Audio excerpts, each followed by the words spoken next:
বন্ধুরা, আমি দাঁড়িয়ে আছি একটি পোস্ট অফিসের সামনে। অ্যাডভান্স পোস্টাল টেকনোলজি APT 2.0 চালু হওয়ার পর থেকে পোস্ট অফিসেতে দীর্ঘদিন ধরে ট্রানজ্যাকশান বন্ধ।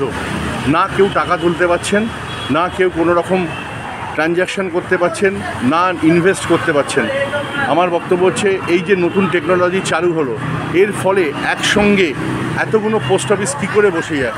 আজকে সাধারণ মানুষের যে সমস্যার সৃষ্টি হয়েছে, সাধারণ মানুষ ধরুন অনেকে পেনশনের টাকা তুলতে আসেন, MIS-এর টাকা তুলতে আসেন, অথবা অনেকে ধরুন NSC, KVP এসব ম্যাচিওর হয়। এবার তারা যদি নতুন করে ইনভেস্ট করতে আসেন, আপনারা জানেন যে বর্তমানে ব্যাংকের ইন্টারেস্টের হার খুবই কম। আপনারা জানেন যে বর্তমানে ব্যাংকের ইন্টারেস্টের হার খুবই কম, এবং এই পরিস্থিতিতে লোকে পোস্ট অফিসের দিকে ঝুঁকছে, এবং স্মল সেভিংস পোস্ট অফিসের MIS, NSC, KVP, TD মানে টার্ম ডিপোজিট, এইসবের দিকে মানুষ ঝুঁকছে। এখন এমন অবস্থায় আমরা দেখতে পাচ্ছি যে কোনো রকম ট্রানজ্যাকশান হচ্ছে না পোস্ট অফিসে। কেন এটা হচ্ছে, আমি আজকে আপনাদের কাছে জানতে চাইছি।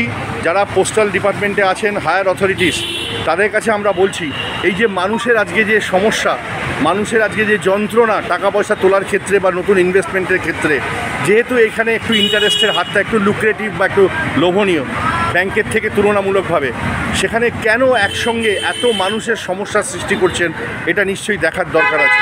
বন্ধুরা, আপনারা আপনাদের এলাকাও নিশ্চয়ই এরকম ধরনের সমস্যা হচ্ছে। আমি বলছি, আপনারা সবাই মিলে আপনারা এই ব্যাপারটা নিয়ে প্রতিবাদ করুন, আপনারা জানান যে কেন এই জিনিসটা হচ্ছে। আজকে সাধারণ মানুষ, আমি তো ছেড়ে দিন, সিনিয়র সিটিজেন্সরা প্রত্যেক দিন আসছেন, এসে ফিরে চলে যাচ্ছেন। এই জিনিস কেন হচ্ছে, আমরা পোস্টাল ডিপার্টমেন্টের কাছে আমরা জানতে চাইছি। ধন্যবাদ। আপনারাও একটু আপনাদের বক্তব্য রাখবেন, আপনারাও একটু জানাবেন যে আপনাদের এই সমস্যা হচ্ছে কিনা। ভালো থাকবেন। যদি ভালো লাগে এই ভিডিওটি শেয়ার করবেন, 5 জনের সামনে আপনারা ছড়িয়ে দেবেন। সাধারণ মানুষের যে সমস্যা হচ্ছে সেটি তুলে ধরবেন। ধন্যবাদ, নমস্কার।